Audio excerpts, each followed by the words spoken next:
Dhaka medical কলেজের mental health ডিপার্টমেন্টটা কোন দিকে? মেন্টাল হেলথ বিভাগ খুঁজছেন কেন? আপনি কি পাগল? বিশ্বাস করেন, এবার দেশে আসার আগে একদম ঠিকঠাক ছিলাম, কিন্তু দেশে আসার পর মনে হচ্ছে পাগল হয়ে গিয়েছে। ভাইয়া, আপনি তো কলেজে চলে এসেছেন। ও, আপনি আগে হাসপাতালে জরুরি বিভাগে যান, সেখান থেকে আপনাকে সঠিক জায়গায় পাঠাবে। জরুরি বিভাগে না, আপনি বরং পাবনায় চলে যান, কারণ আপনার চিকিৎসা ঢাকায় সম্ভব।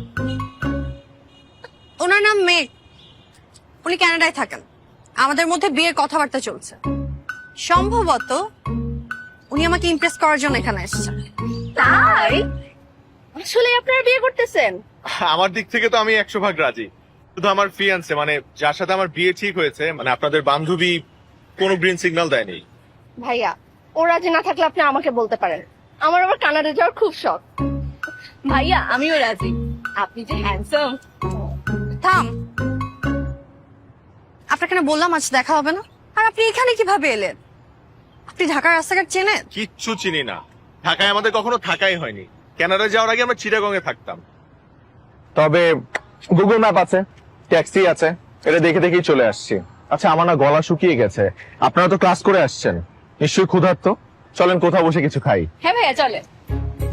না, আমাদের হাতে কোনো সময় নেই। আমরা এখন নীল খেতে যাবো বই কিনতে। তাহলে আমিও যাই আপনাদের সাথে নীল খেতে। অবশ্যই ভাইয়া, চলেন। গ্রেট। চলেন ভাইয়া। উনি আমাদের সাথে যাই কি করবেন? আমরা বই কিনবো, উনি দেখবেন। কাকে? আপনাকে?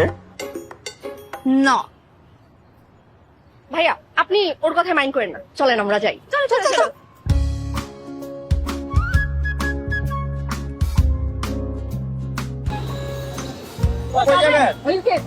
চল মামা। ভাইয়া, আপনারা দুজন তাহলে এক রিক্সা যান আর আমরা দুজন ওটায় চলে যাই।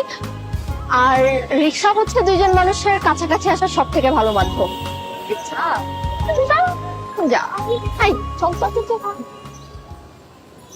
কাল ঘটক বাসায় ফোন করে বলল আপনি নাকি আমাকেই বিয়ে করবেন বলে ফাইনাল ডিসিশন নিয়েছেন। কারণটা কি জানতে পারি? মানে আমার মধ্যে এমন কি আছে যে আপনার আমাকেই বিয়ে করতে হবে? আপনার ছবি যেদিন আমি প্রথম দেখেছি, সেদিন আপনার ছবি দেখে আমার কাছে মনে হয়েছে যে এই মানুষটা আমার খুব আপন। আর কাল যখন সরাসরি আপনার সাথে আমার দেখা হলো, তারপর মনে হয়েছে আপনার জন্যই তো এতদিন অপেক্ষা করছিলাম। আপনি সিনেমার ডায়লগ। আচ্ছা, আমি যদি এই বিয়েতে রাজি না হই? এটা পুরোপুরি আপনার সিদ্ধান্ত, কিন্তু আপনাকে রাজি করার জন্য আমি শেষ পর্যন্ত চেষ্টা করে যাব। বিষয়টা একটু বেশি হ্যাংলাম হয়ে যাচ্ছে না? হ্যাংলামও কি? আচ্ছা,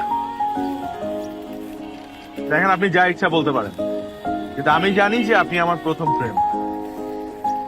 কি যা তা বলছেন? আমাদের মধ্যে প্রেম হলো কবে? আমি তো বলিনি আপনি আমার প্রেমে পড়েছেন, আমি আপনার প্রেমে পড়েছি। দেখেন, আপনি শুনে অবাক হতে পারেন, কিন্তু এটা সত্য যে আপনার যতগুলো ছবি আমার কাছে আছে সবগুলো আমি রুমের মধ্যে প্রিন্ট করে টাঙিয়ে রেখেছি, এবং প্রতিনিয়তই আমি ছবিগুলোর সাথে কথা বলি। আপনি কি আমার কাছে নিজেকে খুব রোমান্টিক বলে প্রমাণ করতে চাচ্ছেন? প্রমাণ করতে চাচ্ছি না, আমি জানি আমি রোমান্টিক। কোথায় সেটেল হবেন? বাংলাদেশ নাকি কানাডা? আপনি যেখানে বলবেন। আমি বাংলাদেশ ছেড়ে কোথাও যাব না। তাহলে বাসর রাতেই সব পাসপোর্ট করিয়ে ফেলবো। আমি রান্না করতে পারি। গুড় মুড়ি চিরা দিয়ে সারা জীবন কাটিয়ে দিব, পেটের জন্য ভালো। আমার সোপ অ্যালার্জি, আমি কাপড় ধুতে পারি। ওয়াশিং মেশিন আছে, আমি কারোর সাথে রুম শেয়ার করতে পারি। ড্রয়িং রুম আছে, সোফা আছে, সোফায় কাটিয়ে দিব ঘুমিয়ে। আমরা প্রায় একই রকম দেখতে। বাহিরে বেরোলে মানুষ ভাববে হয় আমরা ভাই বোন, না হলে বোন। তা তো ভালোই হলো, হাজবেন্ডের সাথে এক্সট্রা একটা ফ্রেন্ডও পেলে। আমার অলরেডি অনেক ফ্রেন্ড আছে, নতুন করে কোনো ফ্রেন্ডের দরকার নেই। আচ্ছা, ও এভাবে কথা বলছে কেন? কথা বলার ধরন দেখে মনে হচ্ছে ও আমাকে বিয়ে করতে যাচ্ছে না। হতে পারে ওর কোনো বয়ফ্রেন্ড আছে, যেটা তার বাবা আমাকে বলতে পারছে না, তাই কৌশলে আমাকে অপমান করে বিয়েটা ভেঙে দিতে যাচ্ছে।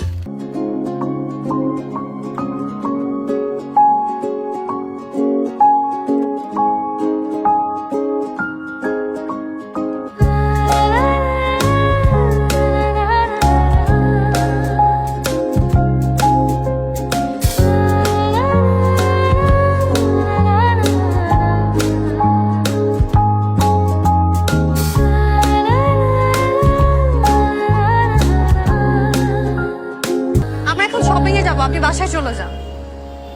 আমিও যাই আপনাদের সাথে শপিং এ, সমস্যা কি? সমস্যা আছে, আমরা এখন নিউ মার্কেটে যাব। আপনি মেয়েদের শপিং এ গিয়ে কি করবেন? অযথা বিব্রত হবেন। না না ভাইয়া, আপনি আমাদের সাথে চলেন না। ভাইয়াকে আমরা বিব্রত হতেই দিব না।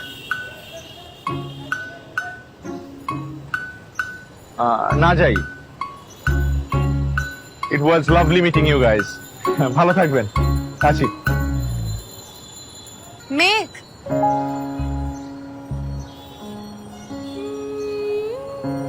আপনি বাসায় যাবেন কিভাবে? জানি না, রিক্সা নিব অথবা সিএনজি নিয়ে নিব। ওগুলোতে তো অনেক সময় লাগবে। আপনি মেট্রো রেলে চলে যান, সময় কম লাগবে। দাঁড়ান, আপনাকে রিক্সা ডেকে দিচ্ছি, স্টেশনে নিয়ে যাবে। এই খালি, আচ্ছা, আমাদের আবার দেখা হবে কবে? আমি ফোন করে জানাবো। হাই, কালকে ফ্রি আছেন? আমি আপনার জন্য প্রতিদিনই ফ্রি। সিনেমার মতো ডায়লগ ছাড়বেন না।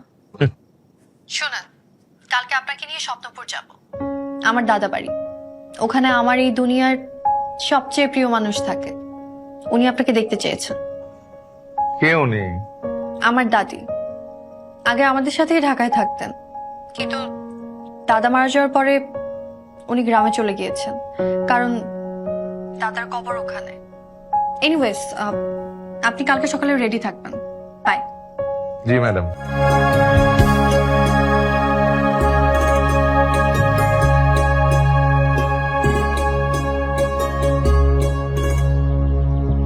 একটা কথা জিজ্ঞেস করব?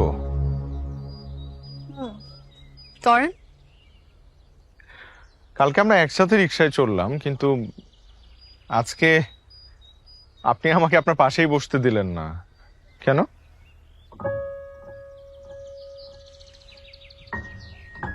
কারণ কালকে ফ্রেন্ডের চালাকিতে আমি আপনার সাথে বসেছিলাম, না হলে আপনার পাশের সিটে কখনোই বসতাম না। কেন, আপনাকে পাশের সিটে বসতে দেইনি বলে আপনার কি মন খারাপ হয়েছে? মন খারাপ হবে কেন? জানতে ইচ্ছে হচ্ছে কেন করলেন এটা। কারণ আমি চাই না গাড়ির ব্যাক সিটে আমার পাশে অন্য কোনো পুরুষ বসুক। আমার পাশের সিটে শুধু আমার হাজবেন্ড বসবে। আমি তার হাত ধরে কাঁধে মাথা রেখে বসবো। গাড়ির খোলা জানালা দিয়ে যখন এলোমেলো বাতাসে আমার চুলগুলো লিপটে যাবে, সে পরম মমতায় চুলগুলো সরিয়ে দিবে।